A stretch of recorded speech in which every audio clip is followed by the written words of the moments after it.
সভাপতি, আজকের এই আলোচনা সভার সম্মানিত প্রধান অতিথি, এখানে উপস্থিত রামপুর ইউনিয়ন বিএনপির বিভিন্ন নেতৃবৃন্দ, মঞ্চের সামনে উপস্থিত বাংলাদেশ জাতীয়বাদী যুব দল, ছাত্র দল, স্বেচ্ছাসেবক দল, কৃষক দল, শ্রমিক দল, অঙ্গ সহযোগী সংগঠন নেতৃবৃন্দ, সবাইকে আমি আমার প্রান্তীয় সংগঠন বাংলাদেশ জাতীয়বাদী যুব দলের পক্ষ থেকে রক্তিম সালাম, শুভেচ্ছা, অভিনন্দন। সম্মানিত উপস্থিতি, ইতিহাস নিয়ে বক্তব্য দিলে আজকে সারা রাত শেষ হয়ে যাবে, কিন্তু আমাদের কথা শেষ হবে না। এখানে আমার অনেক অভিজ্ঞ নেতৃবৃন্দ উপস্থিত আছেন, তারা বক্তব্য রাখবেন। যদিও আমরা 1971-এর পরে আমাদের জন্ম, কিন্তু আমরা বই পুস্তকে যতটুকু জেনেছি, ইতিহাস করে যতটুকু জেনেছি, স্বাধীনতা এবং 26শে মার্চ সম্পর্কে আমরা কিছুটা হলেও অবগত। আজকের এই প্রেক্ষাপট 26শে মার্চ আমরা অনেকে জানি, 1971 সালে 26শে মার্চ এটা কিন্তু একদিনে সংগঠিত হয়নি, এটার পিছনে দীর্ঘ ইতিহাস। মূলত 1947 সালের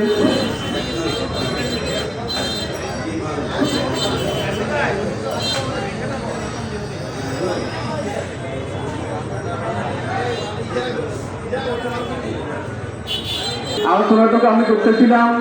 আমরা অনেকে জানি 1971 সাল 25শে মার্চে কি ঘটেছে, 26শে মার্চ কিভাবে এসেছে, এর প্রেক্ষাপট কি। আমরা যদি এর বর্তমান প্রেক্ষাপট বা পিছনের দিকে তাকাই, মূলত বাংলাদেশের যে ইতিহাস, আজকে যে আমরা স্বাধীনতা, স্বাধীন দেশ বাংলাদেশ রাষ্ট্র হিসাবে আমরা স্বীকৃতি দাবি করি, এটা 1971 সালে পূর্বে বাংলাদেশ নামক কোনো রাষ্ট্র পৃথিবীর মানচিত্রে ছিল না। মূলত 1947 সালের পূর্ব পাকিস্তান এবং পশ্চিম পাকিস্তান দেশ বিভক্তর পর থেকে এই পশ্চিম পাকিস্তান পূর্ব পাকিস্তানের জনগণের উপর যে অত্যাচার, শোষণ, অর্থনৈতিকভাবে যে নির্যাতন করেছে, তার প্রেক্ষাপটে ধীরে ধীরে 47 থেকে শুরু হয়ে পূর্ব পাকিস্তানের জনগণ 1952 সালের রাষ্ট্রভাষার জন্য আন্দোলন করেছে। আমরা দেখেছি 69-এর গণঅভ্যুত্থান, আমরা দেখেছি 70-এর নির্বাচন, যে নির্বাচনকে নিয়ে একটি ষড়যন্ত্র হয়েছে। পরবর্তীতে সেই নির্বাচন নিয়ে প্রেক্ষাপট নিয়ে পশ্চিম পাকিস্তান অস্বীকৃতি দাবি করে বাংলাদেশকে স্বীকৃতি দেয়। 1971 সালের 25শে মার্চ পশ্চিম পাকিস্তান সেনাবাহিনী পূর্ব পাকিস্তানের জনগণের উপর অতর্কিতভাবে কালো রাতে হামলা করে আমাদের অসংখ্য বুদ্ধিজীবী, লেখক, শিল্প থেকে শুরু করে এই দেশের বহু রাজনৈতিক নেতাকে হত্যা করেছে। 25শে মার্চে কালো রাত্রের এই হত্যাকাণ্ডের পর 26শে মার্চ মেজর জিয়া যখন সেনাবাহিনীর দায়িত্বে ছিলেন, তখন মেজর জিয়া পশ্চিম পাকিস্তানের মূলত সেনাবাহিনীর দায়িত্বে ছিলেন। পশ্চিম পাকিস্তানে থেকে শাসিত সেনাবাহিনী সরকার যখন মেজর জিয়াকে চট্টগ্রাম বন্দরে অস্ত্র খালাস করার জন্য যখন মেজর জিয়াকে দায়িত্ব দিয়েছিলেন, মেজর জিয়া মূলত সেখানে ষড়যন্ত্রের শিকার হতো।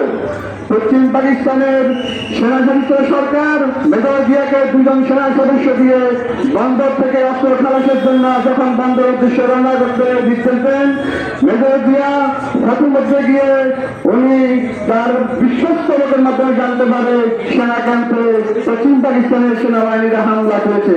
মেজর জিয়া তৎক্ষণিক পশ্চিম পাকিস্তানের 2 জন সেনা সদস্য তার সাথে থাকা 2 জনকে গ্রেপ্তার করে উনি ডিক্লেয়ার করে উই রিভল্ট।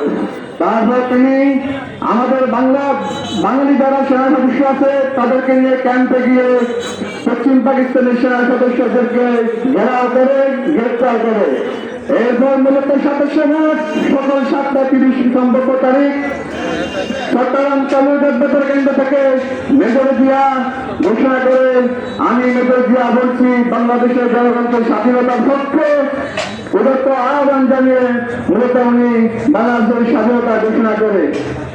আমরা জানি বিগত 17 বছর এই পশ্চিম সামরিক সরকারের বিভিন্ন নেতাকর্মী স্বাধীনতার ঘোষণা নিয়ে বিতর্ক করেছে, কিন্তু আমরা যারা জিয়া পরিবারকে বিশ্বাস করি, যারা বাংলাদেশ জাতীয় দলকে বিশ্বাস করি, আমরা বুকে লালন করি বহুদলের গণতন্ত্রের প্রবর্তক মরণ শহীদ প্রেসিডেন্ট জিয়া রহমান এই দেশের খেটে খাওয়া কৃষক শ্রমিক মানুষের জন্য দিন রাত পরিশ্রম করে বাংলাদেশকে অর্থনৈতিকভাবে সফল করেছে।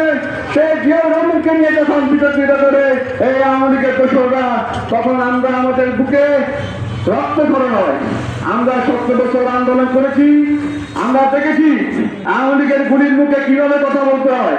আমাদের অসংখ্য নেতা কর্মী হত্যার শিকার হয়েছে, তবুও আমরা জিয়া পরিবারের প্রতি যে বিশ্বাস রেখেছি, দীর্ঘ 70 বছর পর আন্দোলন সংগ্রামের মধ্যে দিয়ে আমরা মুক্ত লাভ করেছি। পরিশেষে সবাইকে বলবো, স্বাধীনতার যে ইতিহাস, আমাদের দেশের যদি স্বাধীনতা না হতো 1971 সালে পরে আমরা আজকে বাংলাদেশ নামে একটা মানচিত্র পেয়েছি। আমরা বিশ্বের বুকে গর্ব সহিত বলতে পারি আমরা বাংলাদেশি।